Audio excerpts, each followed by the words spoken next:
Imagine a vegetable so exquisite that Queen Victoria's head gardener guarded it like crown jewels, growing it in specialized forcing pots that cost more than a laborer's monthly wage. A plant so naturally tender that it requires no blanching, no processing, no chemical treatment to achieve the delicate ivory flesh that 19th-century aristocrats paid premium prices to serve at state dinners. It produces abundantly for 15 to 20 years from a single planting, survives winter storms that would obliterate your entire vegetable garden, and delivers a flavor so refined that Victorian cookbook authors called it the asparagus of the coast, but superior in every measure. Yet if you walk through a farmer's market today, you will not see it. If you search seed catalogs, you will find maybe 2 suppliers in the entire country, both charging premium prices for something that once grew wild on every Atlantic coastline. This is not a story about a delicate crop that couldn't survive modern agriculture. This plant is virtually indestructible, thriving in conditions that would kill conventional vegetables within days. It was erased for one reason only: it refused to conform to the industrial model. It couldn't be harvested by machine, couldn't be grown in monoculture rows,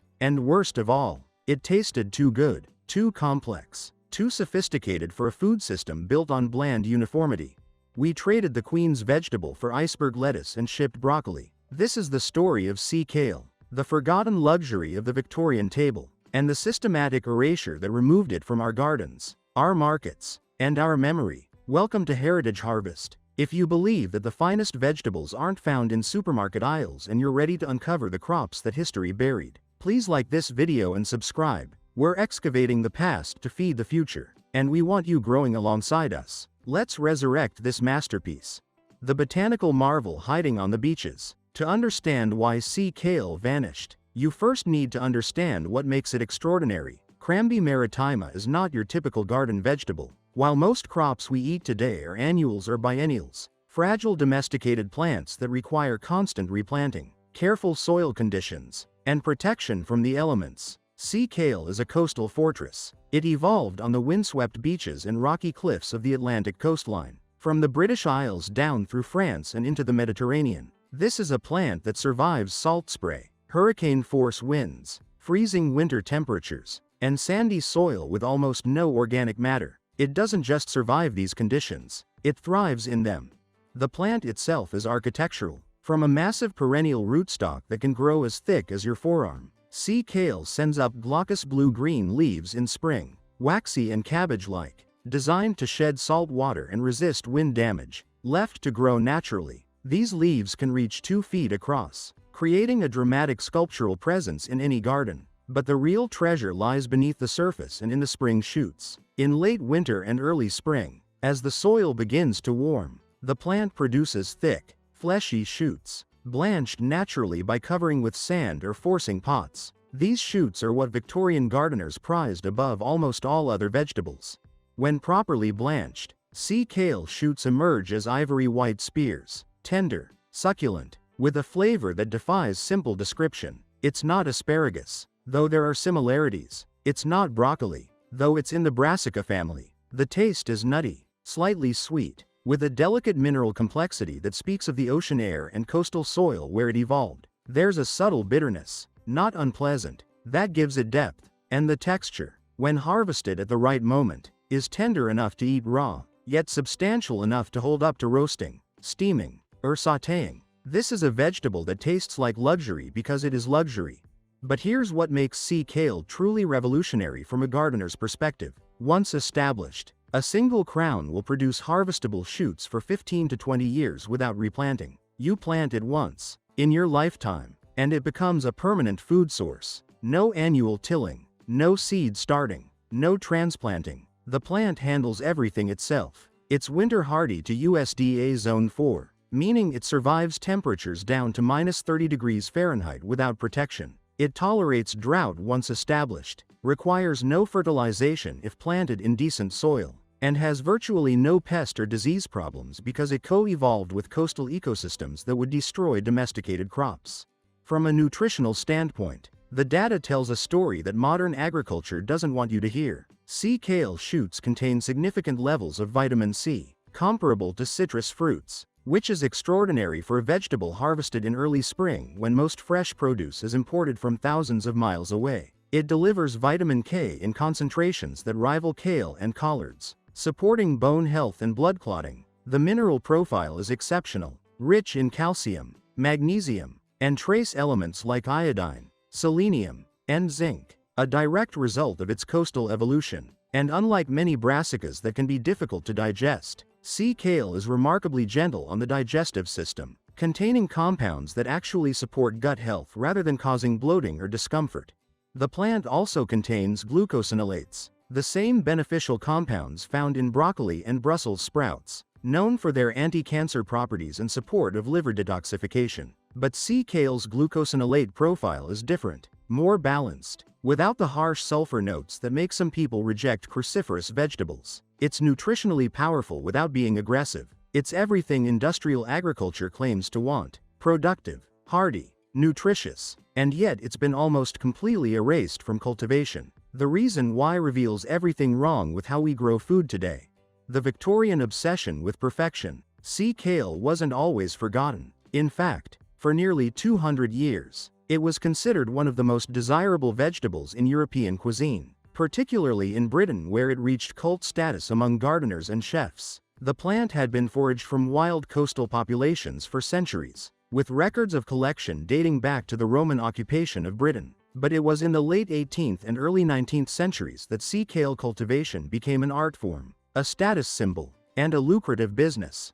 The transformation began in the 1760s when botanist and gardener William Curtis successfully cultivated sea kale from wild seed, demonstrating that this coastal native could thrive in inland gardens. Curtis published detailed cultivation instructions in his botanical writings, and within a few decades, sea kale had become a fashionable crop among the wealthy. By the 1820s, major seed houses were offering sea kale crowns, and gardening manuals dedicated entire chapters to its cultivation. But it was the Victorians who elevated sea kale to aristocratic status.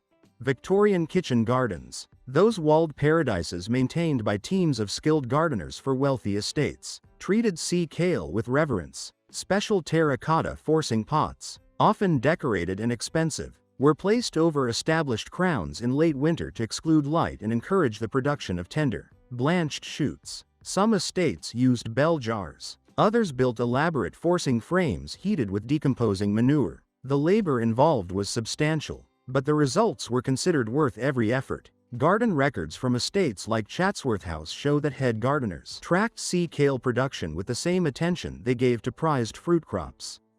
Queen Victoria's own kitchen gardens at Windsor Castle maintained extensive sea kale beds. Royal chefs prepared it in ways that showcased its delicate flavor, simply steamed with hollandaise sauce, or served cold with vinaigrette as a refined starter course. Cookbooks from the era, including Mrs. Beeton's Book of Household Management published in 1861, provided multiple recipes and detailed instructions for selecting, preparing, and serving sea kale. Mrs. Beeton wrote, "Sea kale is one of the most delicious vegetables brought to table, and should be dressed as soon as possible after it is cut, as it quickly loses its delicate flavor." The vegetable appeared on the menus of London's finest restaurants. Chefs at the Reform Club, Simpson's in the Strand, and the Café Royal featured sea kale prominently during its brief spring season, often listing it as a premium item with pricing that reflected its exclusivity. Market gardeners near major cities cultivated it commercially, with specialized growers in areas like Worthing on the Sussex coast building entire businesses around sea kale production. These professionals developed techniques for extending the harvest season, managing crown health, and producing the pristine white shoots that commanded top prices.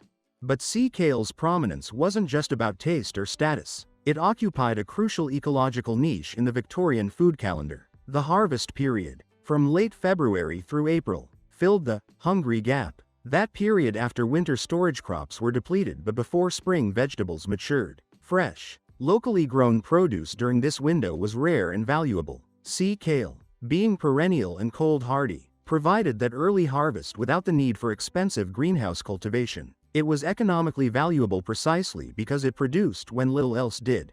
The beginning of the end. The decline of sea kale didn't happen overnight. It was a slow erosion, driven by converging forces that began in the late 19th century and accelerated through the 20th. The first blow came from changing labor economics. Victorian estates maintained large staffs of skilled gardeners who had the time, knowledge, and resources to manage labor-intensive crops like sea kale. As the Victorian era ended and the economic model supporting these estates collapsed, the gardens disappeared. The head gardeners who knew how to force sea kale, manage its harvest, and maintain crown health aged out without apprentices to replace them. The knowledge became fragmented, then rare, then nearly extinct. The second blow came from transportation revolution. As railways expanded and steamship cargo capacity increased, vegetables that had once been impossible to transport fresh could now reach markets from distant growing regions. Asparagus from California, lettuce from Arizona, tomatoes from Florida. These crops began flooding markets year-round, eliminating the premium that early spring vegetables like sea kale once commanded. Why maintain perennial sea kale beds that only produced for 6 to 8 weeks when you could simply import asparagus from warmer climates and sell it at any time of year? The third blow was mechanization. As agriculture industrialized in the early to mid-20th century, crops that couldn't be planted, cultivated, and harvested by machine lost economic viability. Sea kale is impossible to mechanize effectively. The forcing process requires individual attention to each crown. The harvest demands careful hand-cutting at precise moments to capture shoots at peak tenderness. You cannot run a harvester through a sea kale bed. You cannot automate the placement and removal of forcing pots. Every step requires human judgment and manual labor, which in an industrial system translates to unacceptable cost. But perhaps the most devastating blow was aesthetic. As supermarkets replaced local markets and greengrocer shops, vegetables had to meet new criteria. They needed to ship well, stack neatly, photograph attractively under fluorescent lights, and remain shelf-stable for days. Sea kale shoots are delicate. They bruise easily. Their peak quality window is measured in hours, not days. They don't look like anything consumers had been trained to recognize. In a display next to uniform asparagus spears or bright green broccoli crowns, sea kale's pale ivory shoots looked anemic, strange, almost sickly to eyes conditioned by industrial produce aesthetics.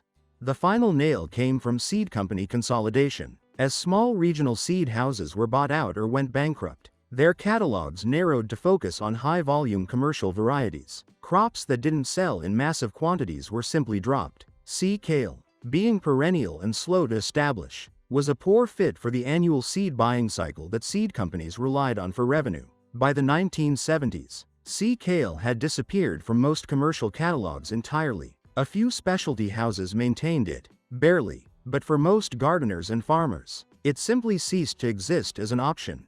The industrial replacement strategy. What replaced sea kale in markets and gardens reveals the calculated nature of its erasure. The industrial food system didn't just allow sea kale to fade away. It actively promoted alternatives that fit mechanized agriculture, even when those alternatives were nutritionally and gastronomically inferior. The primary replacement was asparagus, specifically the modern hybrid varieties bred for uniformity, mechanical harvest, and long-distance shipping. Modern asparagus is productive, yes, but it's also labor-intensive as an annual crop, requires specific soil conditions, takes years to establish, and has a relatively short productive lifespan before beds need replanting.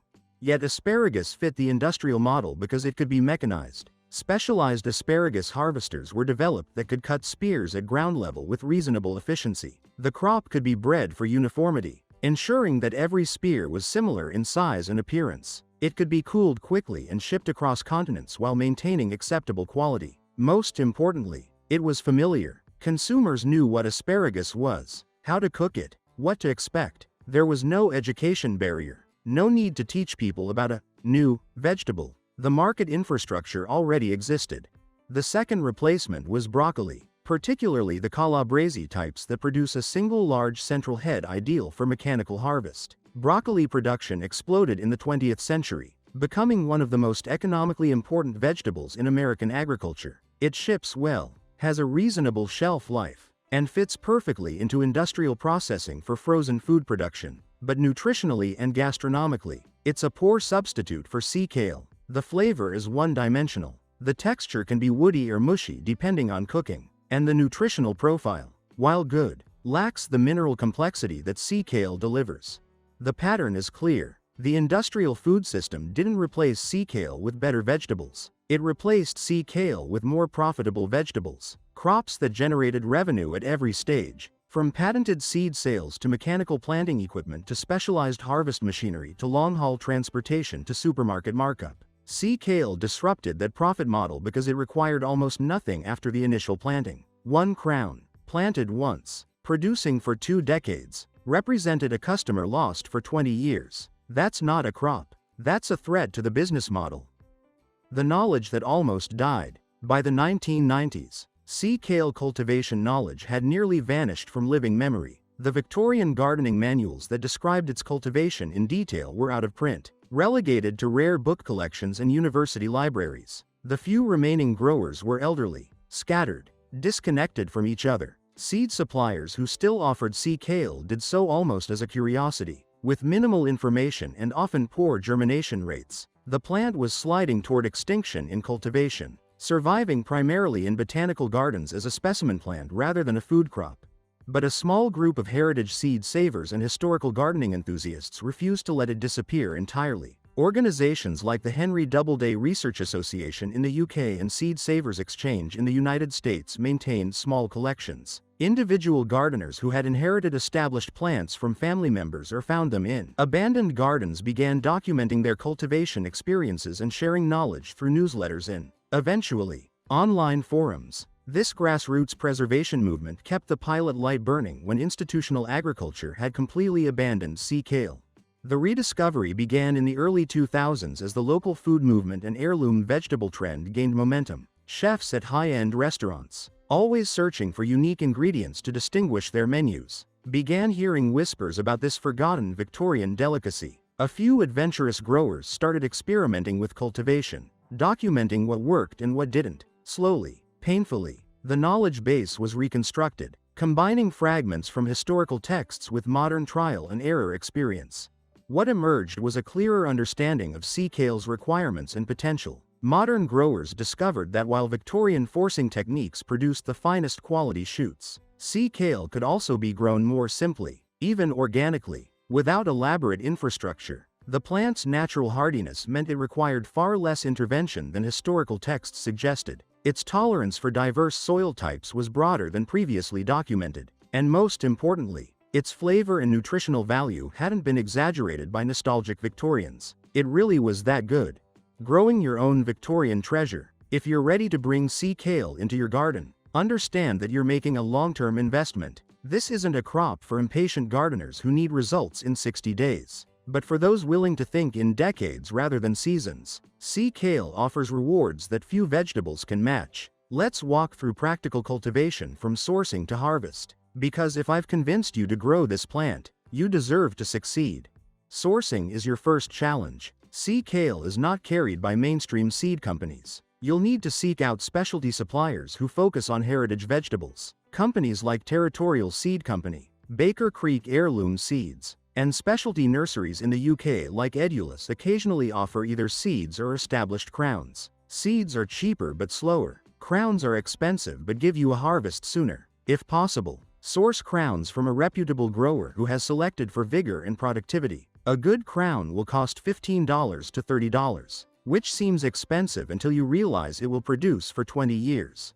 Site selection matters enormously. Sea kale evolved on coastal margins, which tells you everything about its preferences. It wants full sun, excellent drainage, and tolerates sandy, even gravelly soil. Heavy clay is problematic not because of nutrition but because of water retention. If your soil holds water, you'll need to amend heavily with coarse sand and organic matter, or consider raised beds. The plant is surprisingly tolerant of nutrient-poor soil once established, but enriching the planting area with well-aged compost gives young crowns a strong start. Space plants 2 to 3 feet apart. They will grow large. Planting technique depends on what you're starting with. Seeds require patience. Sow in fall or early spring, barely covering with soil, and maintain consistent moisture. Germination is slow and erratic, sometimes taking weeks. Seedlings grow slowly in their first year, producing only a modest rosette of leaves. Don't harvest anything the first year. You're building root mass. Crowns, by contrast, can be planted in early spring as soon as soil is workable. Plant with the growth buds just below the soil surface. Water in thoroughly, and mulch to suppress weeds. If your crowns are vigorous, you might get a light harvest in year 2. but year 3 is when production really begins.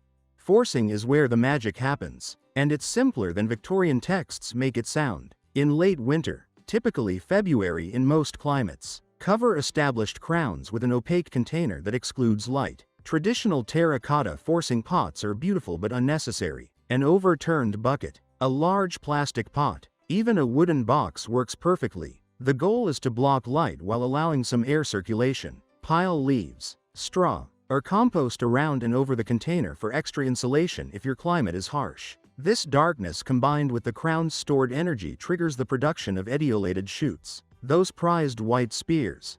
Check under your forcing pot after 4 to 6 weeks. When shoots reach 6 to 8 inches, cut them just above the crown with a sharp knife. Don't be greedy. Take only the largest shoots, leaving smaller ones to develop further. A mature crown might produce 8 to 12 harvestable shoots over a 6 to 8 week period. After forcing is complete, remove the pot and allow the crown to grow normally through summer. Those large blue-green leaves are recharging the crown for next year's production. This rest period is non-negotiable. Trying to force twice in 1 year will exhaust and eventually kill the crown. Maintenance is minimal but important. Sea kale needs virtually no fertilization if planted in decent soil, though a light mulch of compost in fall doesn't hurt. Water during extended drought in the first few years. After that, the deep roots make the plant remarkably drought-tolerant. In summer, the plant produces tall flower stalks covered with small white flowers, beautiful and edible. But many growers remove them before seed formation to direct energy back into crown development. Every 7 to 10 years, crowns can be divided. Dig carefully, split the crown into sections each with several growth buds, and replant immediately. This rejuvenates production and expands your sea kale patch. In the kitchen. Reclaiming Victorian luxury. In the kitchen, sea kale reveals why Victorians valued it so highly. The flavor is delicate but complex. Refined without being bland, substantial without being heavy. It deserves preparation methods that honor rather than overwhelm that complexity. The simplest method is steaming, which preserves the tender texture and subtle taste. Steam for 4 to 6 minutes until just tender. Then dress with nothing more than butter, a squeeze of lemon, and a pinch of sea salt. This is how Victorian chefs showcased the vegetable, and it remains the gold standard. Roasting brings out nutty, slightly sweet notes that steaming leaves muted. Toss shoots with olive oil, spread on a baking sheet, and roast at 425 degrees Fahrenheit for 8 to 12 minutes until edges begin to caramelize. The contrast between tender interior and slightly crisp exterior is spectacular. Finish with flaky salt and perhaps a drizzle of aged balsamic. For a more elaborate presentation, wrap individual shoots in prosciutto before roasting. The salt and fat complement sea kale's delicate flavor perfectly. Cold preparations work beautifully, something most people don't expect. Blanch shoots briefly, shock in ice water to preserve color and crunch. Then dress with vinaigrette. The Victorian favorite was walnut oil and sherry vinegar, but lemon and olive oil is equally good. Serve as a composed salad or as part of a crudité platter where its ivory color provides elegant contrast. The young leaves, before they fully expand, can also be eaten raw in salads. They have a mild cabbage flavor with a peppery finish.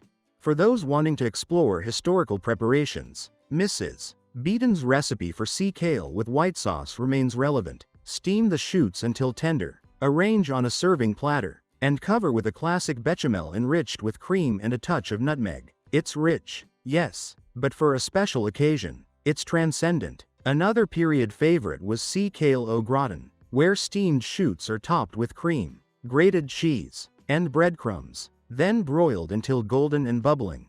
The flowers, which appear in late spring if you allow the plant to bolt, are entirely edible and offer their own culinary interest. The unopened flower buds can be harvested and prepared like broccoli rabe, with a similar slightly bitter, mustardy flavor. The opened flowers make beautiful, peppery additions to salads or can be used as garnish. Some adventurous cooks pickle the buds, creating a condiment similar to capers but with more complex flavor. The permaculture revolution. From a permaculture and regenerative agriculture perspective, sea kale represents exactly the kind of crop we should be prioritizing. It's a perennial that establishes a permanent root system, improving soil structure and preventing erosion. It requires zero tillage after initial planting, protecting soil biology and carbon sequestration. It needs no pesticides or fungicides because it has no significant pest or disease pressure in most growing regions. It produces food during the early spring hunger gap when annual crops haven't matured. And it does all this while being beautiful enough to function as ornamental landscaping. Imagine designing a front yard food forest where sea kale occupies the herbaceous layer in full sun positions. Its architectural blue-green foliage creates visual interest from spring through fall. In early spring, you're harvesting forced shoots for the kitchen. In late spring, the white flower clusters provide nectar for pollinators. Through summer, the substantial leaves offer ground cover that suppresses weeds and moderates soil temperature. And through winter, the crown sits dormant, protected underground, requiring nothing from you while it stores energy for the next season's production. This is the antithesis of industrial agriculture. No external inputs beyond initial compost, no annual replanting, no machinery, no packaging, no transportation, just a plant that does what it evolved to do, producing nutrient-dense food year after year with almost no human intervention. The fact that such a crop was systematically erased from cultivation while we subsidize corn and soybean monocultures should tell you everything you need to know about whose interests the food system actually serves. The rebellion grows. The story of sea kale is larger than one vegetable. It's a window into how industrial agriculture prioritizes efficiency and profit over nutrition, flavor, and sustainability. Progress in the food system is measured by yield per acre, shelf life, and transportation durability, not by taste, nutritional density, or ecological impact.